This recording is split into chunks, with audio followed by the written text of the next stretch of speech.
Hi folks, and welcome back to Meaningful Money.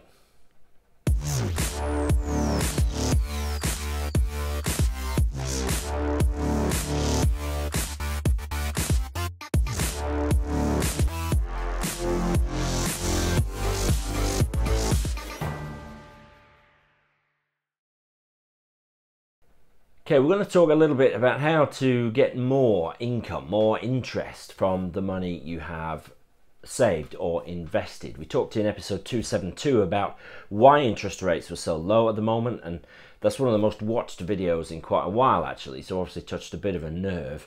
But there's no good just saying what the problem is without giving some suggestions as to what to do about it. So that's what we're going to do this time. But as ever, before we do, I must say thank you to my friends down here in the bottom right. That's 7 Investment Management. They continue to sponsor me here on Meaningful Money, and I'm really grateful to them for doing so. Right, so just a few things you can do to get the most out of the money you have saved or invested. And the first thing you can do is to lock up your money for longer.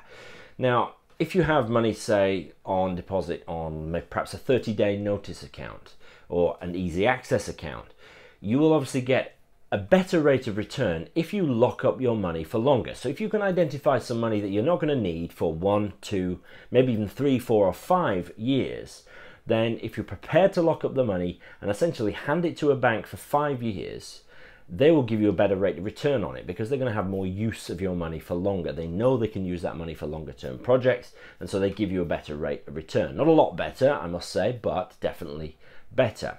Longer the term, the better the interest rates. But don't leave yourself short of accessible money. That's really important. You need to consider the worst case scenario. What could happen that might mean you need to get access to money? Make sure you've got enough accessible before you think about locking money up for longer term.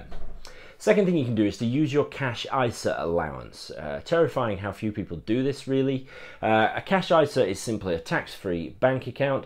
The allowance for the 13-14 tax year, which we've just started as I record this, is £5,760 per person per year. So you can put that much in cash ISAs. Now, if you're a basic rate taxpayer, you're paying 20% tax on the interest you get on any money in the bank. So you're immediately getting 20% more than you would do just by using your cash ISA allowance. So well worth doing. Consider doing that. Use your cash ISA allowance.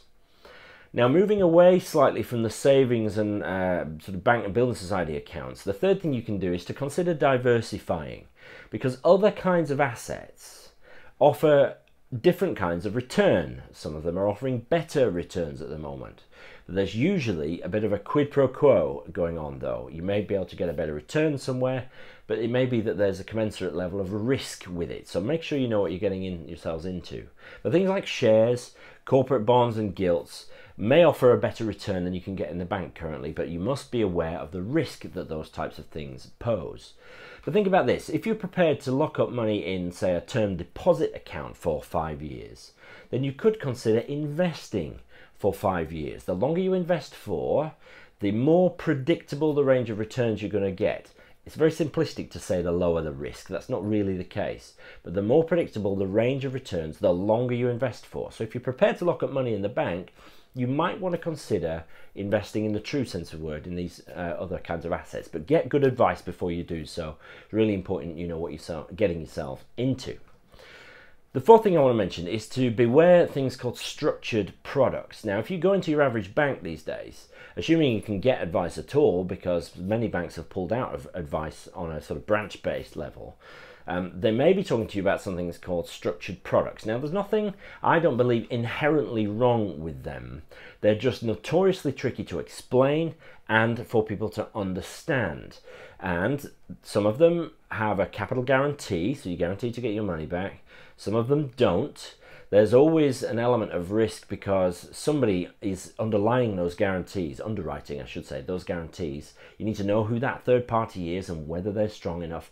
They're not straightforward products. They can offer a better return. Some of them offer fantastic returns, but always buyer beware. If there is something that's promised which sounds too good to be true, chances are it is, but beware structured products. There's nothing inherently wrong with them, but they're very difficult to understand, so be careful. And then the fifth thing and final thing I wanted to mention is something called peer-to-peer lending. Now, I did a whole video on this back in episode 198, so I'll put a little link just here so you can go straight to that. But peer-to-peer lending is a way of getting a better return on your money. I wouldn't suggest you put loads of money in it, but perhaps something to dip your toe into the water with. And it's a way of getting a better return on your money by lending it to people who want to borrow money. But instead of doing that via a bank, it's done via online sites. Zopa is one such example. But again, episode 198, there's more detail there. Okay, so it's a little bit more about how you might get a better return on your money. Hope that's helpful. As ever, you can leave me any questions underneath the video here or via the site. Thanks for watching, and I'll see you next time.